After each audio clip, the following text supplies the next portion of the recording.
ভারত, পাকিস্তান ও Iran সহ মোট ৮টি বড় যুদ্ধ থামিয়েছেন মার্কিন প্রেসিডেন্ট ডোনাল্ড ট্রাম্প। তিনি দাবি করেছিলেন এজন্য তাকে নোবেল শান্তি পুরস্কার দেওয়া উচিত। এ নিয়ে গণমাধ্যমে ব্যাপক হাসির পাত্র হয়েছিলেন ট্রাম্প।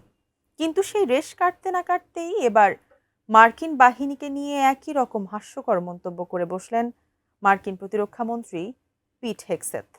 আরও বিস্তারিত ডেস্ক রিপোর্টে।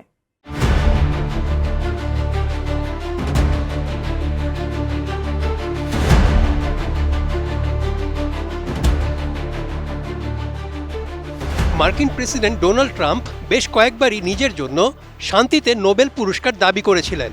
ভারত, পাকিস্তান ও ইরান সহ ৮টি বড় যুদ্ধ বন্ধ করার জন্য তার প্রতি বছর এই পুরস্কার পাওয়া উচিত। তার মতে তিনি এই পুরস্কার পাওয়ার যোগ্য, কিন্তু তাকে দেওয়া হচ্ছে না। ট্রাম্পের এই বক্তব্য গণমাধ্যমে ব্যাপক হাসির খোরাক জুগিয়েছিল। কিন্তু ট্রাম্পের মতোই মার্কিন সামরিক বাহিনী নিয়ে এবার এরকমই হাস্যকর ও অদ্ভুত মন্তব্য করলেন দেশটির প্রতিরক্ষা মন্ত্রী। যুক্তরাষ্ট্রের প্রতিরক্ষা মন্ত্রী পিট হেগসেথ বলেছেন, মার্কিন সামরিক বাহিনীর প্রতি বছর নোবেল শান্তি পুরস্কার পাওয়া উচিত, কারণ তারা সঠিকভাবে যুদ্ধ করে। তবে মজার ব্যাপার হলো, এই মন্তব্য করার মাত্র কয়েক সেকেন্ড আগেই তিনি গর্ব করে জানান তার নেতৃত্বে সামরিক বাহিনী এখন সর্বোচ্চ সহিংসতা ঘটাতে সক্ষম। নতুন বাংলাদেশ গড়তে এলো Zulfikar steel. Zulfikar still.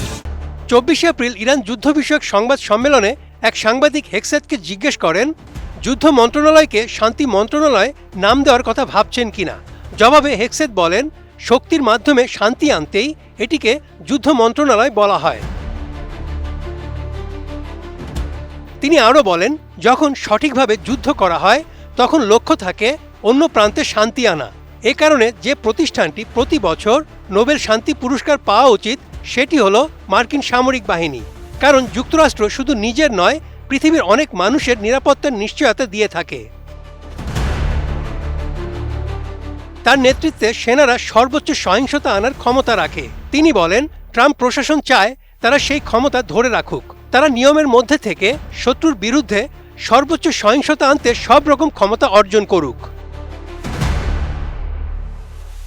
Nobel শান্তি পুরস্কার নিয়ে তার মন্তব্যটি এমন সময় আসলো যখন যুক্তরাষ্ট্র ও ইসরায়েলের হামলায় ইরানের ৩,৩০০ জনেরও বেশি মানুষ নিহত হয়েছেন।